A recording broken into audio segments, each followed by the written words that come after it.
Andrew, hello. And I saw something very interesting, Marcel. It's shiny and the sun is exposing its coloration, brother. Look at that. Look how beautiful that is on the ground there. What do you see on the ground? Do you see something on the ground? Very interesting.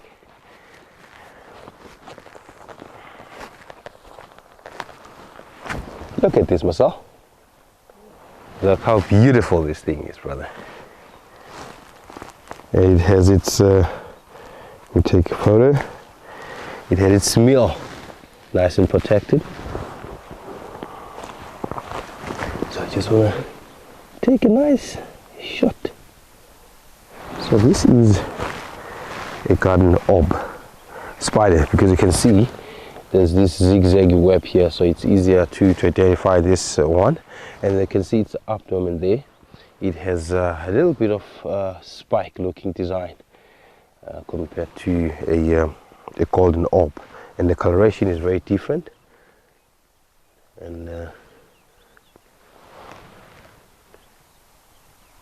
you can see where it built this web. So the garden orb, they build their webs just lower, nearly on the ground, just within the grasses, and then the golden orb will prefer to build its nest right on top, just mostly above the grass line. And then these are called the megalomorph spiders, because the spiders that these are arenomorph spiders, sorry about that. These are arenomorph spiders, the spiders that we see almost every day, and they are spider webs you see a lot of times, especially when driving around. And then the megalomorph spiders are these ones that we hardly see, the baboon spiders. And then most of the megalomorphs are ground dwelling, and then they build the holes in the ground, and we won't see them mostly doing this kind of web. And then we have the ones called the tropical tent spiders, and then their webs are different, because they build them horizontally, don't build them like vertically like these orb webs spiders. Very beautiful, very interesting.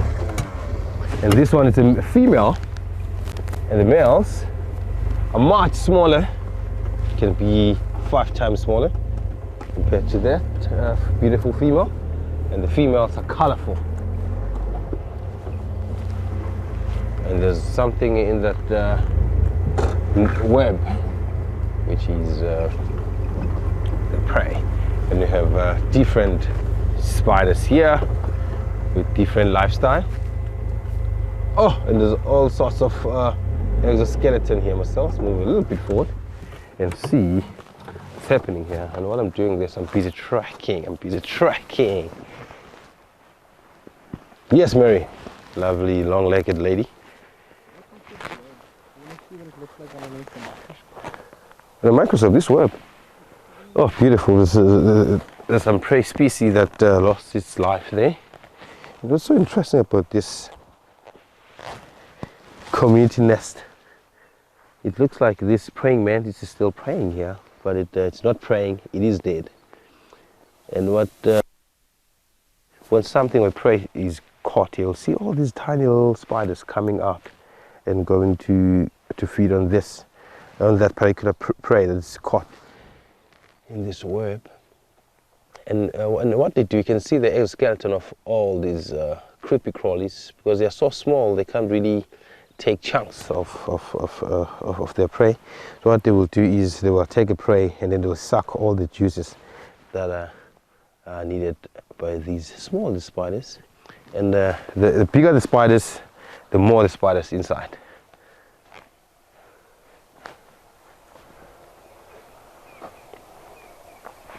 Oh.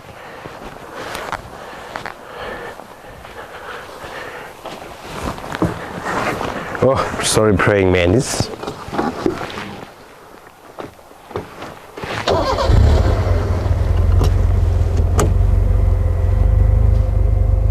So a couple of questions above.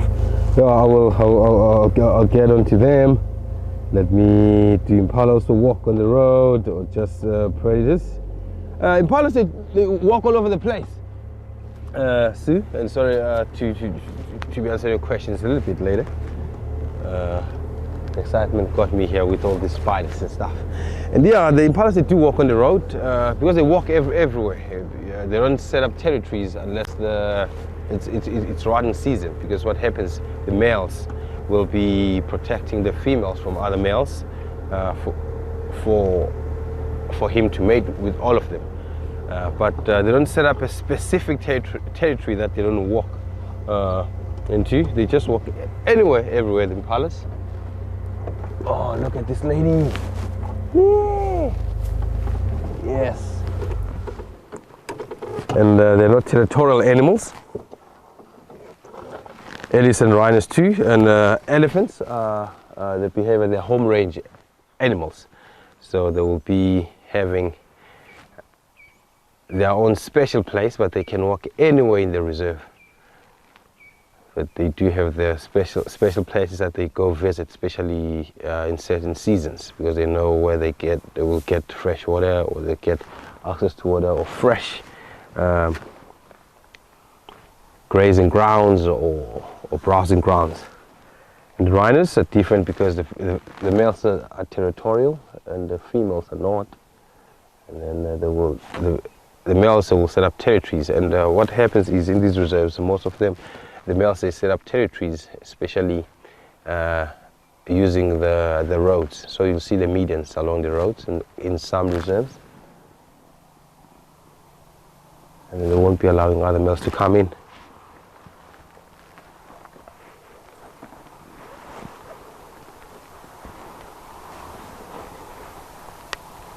Thank you so much. So this is a beautiful spider, also, which is called a golden op. So if you can see, the coloration is different, and the body structure is different. And this one has black legs with those golden patches. You can see it's yellow underneath. It doesn't have those spikes on the abdomen, and you can see the web is just right on top of the grass line here. It's just right on top. So it's targeting all these creepy crawlies of flying insects that they will be flying above here, and then the garden op will be targeting all these creepy crawlies that they prefer to be hiding in the grasses, especially the hoppers, the grasshoppers, the locusts. You'll see most of those in the garden op, and in the golden op you will see all these small little flying creepy crawlies that they prefer the sky than the grasses. Marcelo? And also here you will see the males, but I didn't see the male here. There should be a male somewhere, and it's smaller compared to the females. Thank you, Marcelo.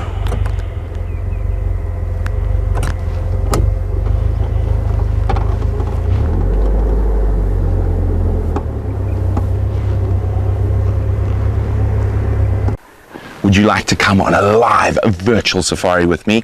Go to painterdog.tv to find out more.